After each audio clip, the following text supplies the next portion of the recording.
Hey guys, this is Albertium back with another video, and this time it's going to be a build video. This one I actually call the Undying King. You know, just like in the first game, the guy was unkillable. So I thought I would combine a few things and share with you guys just what did I put together to make this character just unkillable. So the two classes that I have combined into this are the Challenger and the Engineer. I'm gonna get into that why, and first we're gonna go run through the relics and the amulets and the rings, and after that I'm gonna explain what exactly I'm doing here. So the relic is gonna be the Shielded Heart. On use, grants a shield for 100% of max health, lasts 20 seconds or until shield is removed. And as you can see, I have augmented this with all sorts of damage as well. Range damage, weak spot damage, elemental damage, all three of these things just work so well with the weapons I am using, and I'm going to explain further later as well. Okay, so the next thing is going to be the amulet, and I am using here the difference engine. While a shield is active, gain 20% damage and 1.5 of base damage dealt as lifesteal. Now this is gonna be critical because it scales with the siphoner trait that I have maxed out, which is also gonna be stealing life for us and just healing us constantly. The first of the rings is going to be the Rerouting Cable. Gain 5% of max health as shield for 5 seconds after spending 25 stamina. Accumulation resets after 5 seconds of inaction. Max 50% shield. Absolutely very, very nice. So the second shield is going to be the Generating Band. Regenerate 3% of max health per second while a shield is active.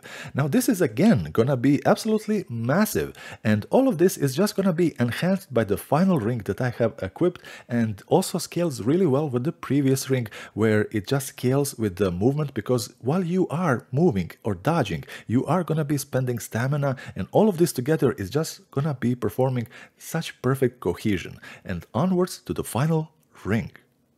The third ring is going to be Tightly Wound Coil. While spending 75% or more of current magazine, gain a shield for 10% of max life for 5 seconds. Does not stack with itself. So this is gonna be working extremely well with all the weapons that I have equipped, which is gonna be the Plasma Cutter and the Enigma. And of course we have the Engineer here with his Vulcan turret as well.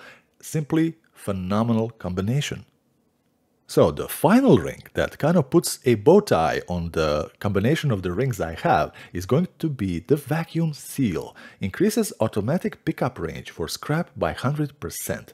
Picking up scrap, iron or ammo grants a shield for 10% of max health for 10 seconds, does not stack. Now this is gonna be huge because for scrap especially, you don't even have to go there and pick it up, it's just enhanced range. And all the enemies most of the time do drop either scrap, ammo or whatever, so you will always have at least 10% of this shield, but it's gonna stack with everything else. Okay, so at the core of this build are going to obviously be the classes. So I have the Engineer as my primary, and he is supported by the Challenger for one very specific reason, and I'm gonna get to that in just a second. The Engineer is just a powerhouse of output damage, constant damage, unyielding damage, very much a Gatling powerhouse, and we have all of those lifesteal abilities. But here is the thing, even if they manage to down you by some chance, here is where the Challenger comes to play. He has a skill that simply allows you to get back up once in every 10 minutes or after resting at the crystal. Simply phenomenal. But also, I say again, the lifesteal build that we have here, along with the shield, means that you are always gonna be dishing out damage, especially based on these two weapons, where we have the Plasma Cutter, we have the Enigma. Enigma especially, because you also deal elemental damage. Once you do attack them, you can run around and they are still gonna be suffering from elemental damage without you even having to shoot at them. So that means that you are still gonna be regenerating life on your own. And of course there's going to be a Mutator. Now I did not think there's much of a need to add one on the Enigma. You can put whatever you like, but on the Plasma Cutter I absolutely did put in the Transpose, which grants you 10% increased damage over 20 seconds after picking up ammo. And since the rest of the build is also kind of focused on this very much aspect, this was a match made in heaven. And there you have it, guys, the Unkillable Undying King build. This thing is so damn powerful that it's actually going to carry you on the Apocalypse difficulty also. I have tested it out, it works absolutely flawlessly. Now mind you, this footage is not from that difficulty, this is just, testing and getting some nice looking footage, but there is absolutely going to be some level of skill that you are going to have to put behind on Apocalypse difficulty. I'm also going to be listing out the entire build here at the back in case you missed any of the items, and I hope this serves you really well. This is Albethium, guys. I hope you have a great day, and I will see you in the next one. Bye bye.